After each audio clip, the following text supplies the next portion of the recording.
오늘 우리에게 주신 하나님의 말씀은 창세기 37장 5절부터 11절까지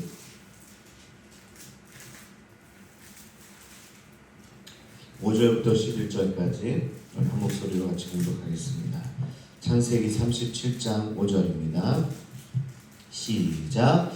요셉이 꿈을 꾸고 자기 형들에게 말하매 그들이 그를 더욱 미워하였더라. 요셉이 그들에게 이르되 청하건대 내가 꾼 꿈을 들으시오. 우리가 밭에서 곡식 땅을 굽더니 내 단은 일어서고 당신들의 단은 내 단을 둘러서 절하노이다. 그의 형들이 그에게 이르되 내가 참으로 우리의 왕이 되겠느냐, 참으로 우리를 다스리게 되겠느냐 하고 그의 꿈과 그의 말로 말미암아 그를 더욱 미워하더니 요셉이 다시 꿈을 꾸고 그의 형들에게 말하여 이르되 내가 또 꿈을 꾼즉 해와 달과 11별이 내게 절하더이다 하니라. 그가 그의 꿈을 아버지와 형들에게 말하니 아버지가 그를 꾸짖고 그에게 이르되 내가 꾼 꿈이 무엇이냐. 나와 내 어머니와 내 형들이 참으로 가서 땅에 엎드려 내게 절하겠느냐. 그의 형들은 시기하되 그의 아버지는 그 말을 간직해 두었더라. 아멘. 사랑하는 성도 여러분, 평안하십니까? 네.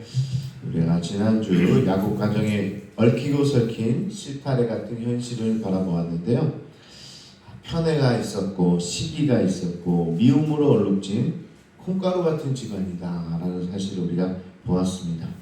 자, 그럼에도 불구하고 하나님은 놀랍게도 이 콩가루 집안에 꿈이라는 씨앗을 탁 뿌려놨습니다. 떨어뜨렸죠. 그래서 오늘 본문에는 요셉은 2번에 걸쳐서 꿈을 꾸게 된다라는 겁니다. 형들의 곡식단이 자신들에게 절하는 꿈과 해와 달과 11별들이 자신에게 절하는 꿈을 요셉이 꾸게 되는 거죠. 그리고 이 꿈은 이제 장차 요셉이 애굽의 총리가 되어 기근에 빠진 가족과 세상을 구원하게 될 거라는 하나님의 예고편이 됩니다. 그냥 꿈이 아니라 어떻게 보면 하나님께서 앞으로 이루어가실 것을 미리 보여주는 예지의夢이다. 자, 하지만 형들은 이 꿈 이야기를 듣고 요셉을 더욱 미워하게 되는 거죠. 네가 참으로 우리의 왕이 되겠느냐? 네가 우리를 다스리겠느냐? 이렇게 정말 소리를 지르게 됩니다. 자, 오늘 이 요셉의 꿈 이야기를 통해서 우리의 막연한 소원이 어떻게 하나님이 이루시는 비전이 되는지 함께 묵상하려고 합니다.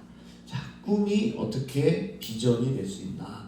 오늘 이 부분을 같이 살펴보도록 하겠습니다. 자, 먼저 비전은 하나님이 지어주시는 맞춤옷이라는 사실입니다. 비전은 기성복이 아니라 맞춤복이다.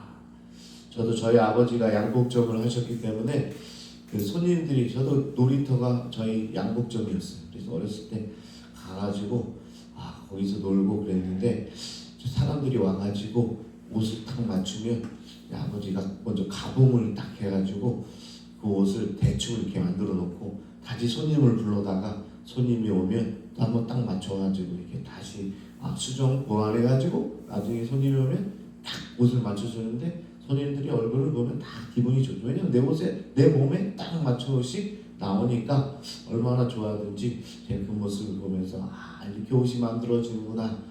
우리 어렸을 때 그렇게 생각했던 그런 기억이 있는데요. 오늘도 이 비전이라는 건요, 기성복 그냥 쫙 걸려있는 것을 내가 이렇게 해야 되겠다, 내가 이렇게 살아야 되겠다, 이게 아니라 하나님께서 우리의 삶을 다 훑어보고 우리의 성격을 다 훑어보고 우리의 믿음을 다 훑어보고 너에게 이런 비전을 허락한다, 이렇게 주시는 맞춤복이라는 사실이에요. 자, 요셉은 형들에게 미움을 받고 있었는데 하나님께서 이런 비전을 지금 허락해 주시는 거예요. 자, 그러면서 꿈을 꾸게 되는데 이 꿈은 사실은 불난집의 부채질하는 꼴이 됐죠. 평소에 아버지의 편애 때문에 요셉을 미워하고 있었는데 지금 황당한 꿈을 꿨다고 하니까 자신들이 이제 절하고 있다고 하니까 이게 아주 불난집의 부채질이 됐다. 자, 그렇다면 왜 하나님은 하필 이런 상황에서 하필 철없이 보이는 이 요셉에게 이런 엄청난 꿈을 주셨을까? 이 오늘의 핵심 포인트인 거죠. 왜 요셉에게 이런 비전을 주시는 걸까? 자, 먼저 우리의 꿈과 하나님의 비전은 다릅니다. 내가 꾸면 개꿈이 될 수 있지만 하나님이 주시면 그것은 비전이 된다는 거예요. 그게 다르다고 그랬죠. 그래서 제가 설명을 했잖아요. 우리가 꾸면 개꿈은 뭐냐? 막 골라서 입는 기성복 같은 거예요. 난 이렇게 돼야 되겠다. 난 이런 사람이 돼야 되겠다. 난 이런 유행을 타야 되겠다. 요즘 뭐가 좋나? 요즘 연예인이 뜬다니까 나는 연예인이 되는 꿈을 꿔야 되겠다. 이런 거는 꿈이죠. 그러나 하나님께서 우리에게 주시는 비전은 아까 얘기한 대로 맞춤복처럼 다 치수를 재고 가공을 해서 내 몸에 딱 맞춰 주시니까 그게 비전이다라는 겁니다.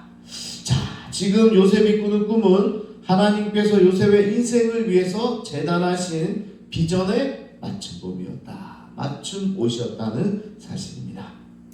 지난주 야곱이 입혀준 화려한 채색 옷은 형들의 미움을 샀고 곧 찢겨질 옷이었지만 하나님이 입혀주시는 비전의 옷은 고난 속에서도 요셉을 지키고 마침내 그를 총리의 자리까지 인도하는 영광의 옷이 된다라는 사실입니다.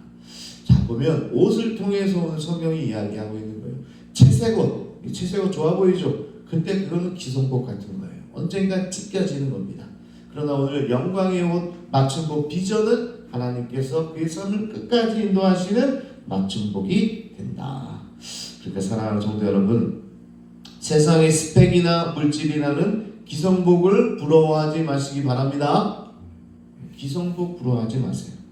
하나님은 여러분 각자에게만 맞는 비전에 맞춘 옷을 준비하고 계신다. 비록 지금은 가공 단계라 조금 어색해 보이고 완성되지 않은 것처럼 보여도 하나님이라는 최고의 재단사가 여러분의 인생에 맞게 지금 가공을 하고 있는 과정이라는 사실이에요. 그러니까 여러분들을 가장 아름다운 작품으로 만들어가고 계심을 여러분 믿으시기 바랍니다. 여러분의 자녀들도 마찬가지. 쟤만 보면 막 한숨이 나와. 제가 앞으로 어떻게 될까? 그런데 그것도 뭐예요? 가공 중이에요. 비전이 지금 잘 이렇게 만들어가고 있는 과정이에요. 그러니까 나중에 비전을 보게 되면 또 비전의 완성 맞춤복이 되게 되면 여러분들도 놀라게 될 거니까 그날을 기대하시기를 축복합니다. 자, 두 번째로는요. 이 비전은 고난과 함께 잉태된다. 제가 1+1 법칙이라고 제가 이름을 불렀는데 비전은 뭐와 함께 온다? 고난과 함께 온다라는 사실입니다. 자, 그렇다면 왜 요셉이었을까? 우리 그런 이야기를 했는데 형들도 많았는데 왜 요셉만 꿈을 꿨을까? 자, 하나님이 요셉을 편애하시는 건 아닐까? 우리가 그런 생각도 해보게 됩니다. 야곱만 편애하는 게 아니라 하나님도 이 요셉을 편애하고 계시나? 근데 그렇지 않다는 거예요. 하나님이 무슨 누구를 편애하고 안 하고 하겠습니까? 하나님은 모든 자녀에게 은혜의 주파수를 보내고 계신다. 하나님은 모든 이들에게 비전의 옷을 입혀주시길 원하신다. 그런데 중요한 차이는 뭐냐? 그것을 잉태하느냐 안 하느냐의 차이다 라는 겁니다. 자, 그럼 비전은요 그냥 우리가 얻어지는 게 아니라 뭐 해야 돼요? 품어야 돼요. 잉태해야 된다는 겁니다. 우리 교회에도 이제 우리 비즈니스 하시는 분들이 있잖아요. 뭐예요? 무정란과 유정란의 차이는 뭡니까? 잉태를 딱 했을 때 이게 병아리로 태어나느냐 안 나느냐 이게 차이 아니에요. 그러니까 이 잉태가 굉장히 중요하다라는 겁니다. 자, 요셉은 하나님이 주신 꿈을 흘려보내지 않고 마음으로 받아서 잉태했다라는 겁니다. 여러분 생명을 잉태한다는 게 뭘까? 하루아침에 아이는 뚝딱 생기지 않습니다. 지금 10달 동안 무거운 몸을 이끌고 입덕과 산통을 겪어야만 새 생명이 태어나는 거예요. 우리도 지금 기다리고 있잖아요. 한 아이를 기다리고 있잖아요. 근데 그게 바로 안 나와요. 바로 나오면 미숙아가 되는 거죠. 그게 아니라 10달 동안 그렇게 힘들고 어려운 과정을 거쳐야만 새 생명이, 건강한 새 생명이 탄생하게 되는 거예요. 비전도 마찬가지라는 겁니다. 꿈을 비전으로 잉태하는 순간 우리에게는 고난이 찾아오고 이 과정에 잉태하는 과정이 필요하다는 겁니다. 그래서요, 요셉이 꿈을 꾼 직후부터 고난의 구덩이에 빠지게 되고 노예살이를 하게 되는 것은 우연이 아니라는 거죠. 자, 저는 좀 두 번째 이야기를, 너무나 중요한 이야기니까 정리를 해본다면, 하나님은 우리에게 모든 이들에게 비전을 주세요. 그런데 그 비전 잉태하는 게 굉장히 중요하다. 내가 그것을 내 마음으로 받아들이는 게 너무나 중요하다.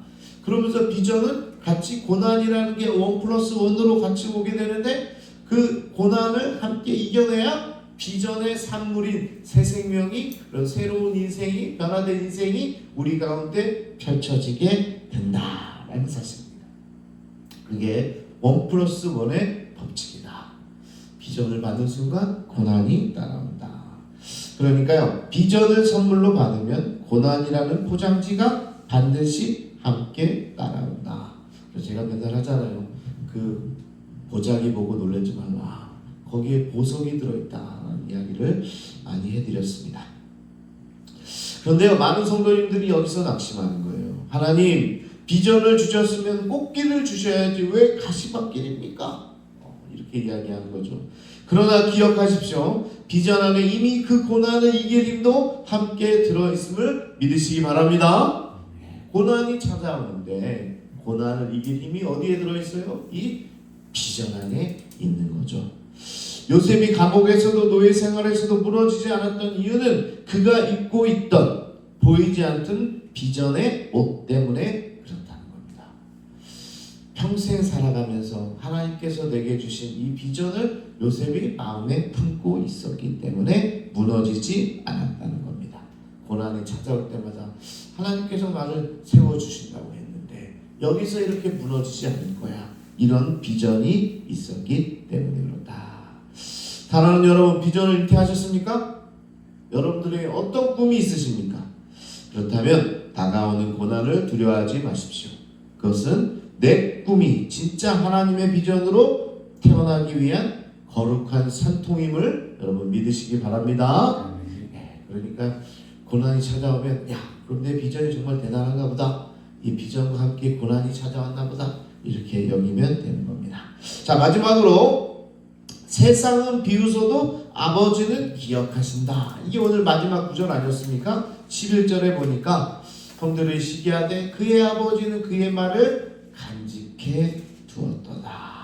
야, 참 은혜의 말씀입니다. 자, 아버지 야곱은 그 말을 간직해 뒀습니다. 사실은 아버지도 처음에 뭐라고 그랬어요? 10절에는요, 아버지도 뭐라고 그랬죠? 나와 내 아버지와 내 형들이 참으로 가서 땅에 엎드려 내게 절하겠느냐? 야, 그런 말 하지도 마. 이렇게 이야기는 했지만, 야곱도 그렇게 얘기는 했지만, 그래도 요셉이 한 꿈의 이야기를 마음에 뒀다는 겁니다. 그런데 여기서 야곱의 모습은요, 우리 하나님 아버지의 마음을 보여주고 있다는 겁니다. 세상 사람들이 우리의 꿈을 허황되다고 무시할지는 모릅니다. 때로는 내 자신의 부족한 모습 때문에 나조차도 내 비전을 의심할 때가 있다는 거예요. 하나님께서 그런 마음을 주셨고 꿈을 주셨고 비전을 주셨는데 과정을 겪다 보면 야, 내가 지금 모습이 초라하고 내가 그런 과정을 겪다 보면 야, 이게 진짜 내게 주신 비전이 맞을까? 그런 가운데도 누구는 기억하고 계세요? 우리 하나님은 당신이 우리에게 주신 이 비전을 기억하고 계십니다. 할렐루야. 이게 얼마나 감사한 은혜의 말씀이에요. 하나님이 기억하고 계십니다. 하나님은 우리가 눈물로 잉태한 그 비전, 우리가 믿음으로 고백한 그 기도의 제목들을 하나도 땅에 떨어뜨리지 않으시고 당신의 마음 가장 깊은 곳에 간직해 두십니다. 그러니까 오늘도 여러분들 기도하는 거 있잖아요. 하나님, 제가 이렇게 살겠습니다. 아니면 이렇게 되기를 원합니다. 이 비전을 이야기하는 것들을요, 우리 하나님이 오늘 땅에 떨어뜨리지 않고 다 마음속에 기억해 두십니다. 할렐루야. 참 은혜가 되지 않아요? 참 좋습니다. 야곱이 요셉의 말을 간직했기에 훗날 요셉을 만났을 때 하나님의 섭리를 깨달았던 것처럼 하나님은 당신의 마음에 두신 여러분의 비전을 가장 완벽한 때에 꺼내어 이루어 주실 줄로 믿습니다. 그게 오늘 이야기예요. 말씀을 한번 이제 맺어 보겠습니다. 사랑하는 성도 여러분, 요셉의 채색 옷은 벗겨졌지만 하나님이 입혀주신 비전의 옷은 영원하다라는 사실입니다. 혹 여러분의 삶에 꿈이 없으십니까? 나는 늙어서, 나는 가진 게 없어서라고 말하지 마십시오. 비전은 직업이 아니라 삶의 방향성이다. 그래서 오늘 이 새벽에 다시 한번 하나님이 주시는 꿈을 잉태하시길 바랍니다. 비록 그 비전 때문에 고난이 원 플러스 원처럼 다가온다 할지라도 두려워하지 마십시오. 그 비전이 여러분들을 살게 할 겁니다. 사람이 알아주지 않아도 괜찮습니다. 우리 하나님 아버지께서 여러분의 꿈을 그 마음에 간직하고 계신다. 주님이 기억하신다면 그것으로 충분하다. 그게 끝이다 라는 겁니다. 오늘도 그 비전의 옷을 입고 당당하게 세상 향해 나아가는 저와 여러분 모두가 되기를 축복합니다. 자, 우리 함께 기도하겠습니다. 오늘 기도하실 때 여러분 비전이 뭡니까? 여러분이 주신 꿈이 뭡니까? 예전에 기도하면서 하나님 제가 이런 비전을 받았습니다. 이런 꿈을 꿨습니다. 했던 게 있지 않습니까? 그런데 살다 보면 과정에 고난이 찾아오면 그것을 놓치고 살 때가 많아요. 그래서 오늘 말씀은요, 다시 잉태하는 거예요. 가슴 깊은 곳에 품는 거예요. 하나님께서 내 삶을 이끌어 가시고 나를 이런 사람으로 만들어 주신다고 했사오니 내가 그렇게 지금도 살아가길 원합니다. 그렇게 잉태하는 자들 가운데 하나님께서 여러분의 비전을 기억하고 계신다라는 사실입니다. 오늘 놓쳤던 비전을 다시 품기 원합니다. 그리고 다시 한번 아버지 하나님, 내가 앞으로 그런 사람이 되기 원합니다. 그런 삶의 방향성을 갖기를 원합니다. 하나님께서 원하시면 그런 정말 주님이 원하시는 기쁨의 삶을 살아가기 원합니다. 그렇게 품는 여러분 되시길 바라고, 또 여러분의 자녀들이, 또 우리 교회 학교 아이들이 그런 비전을 품을 수 있게 해달라고, 지금 상황을 바라보는 것이 아니라 지금 내 환경을 바라보는 것이 아니라 우리 청년들이 아버지 하나님 자신의 미래를 바라볼 때 하나님의 비전의 옷을 입고 나아갈 수 있도록 우리가 함께 중보하기를 원합니다. 그럴 때 우리 자녀들의 삶도 바뀔 줄로 믿습니다. 그런 마음으로 이 시간 우리 주여 한번 부르시고 통성으로 함께 기도하겠습니다. 주여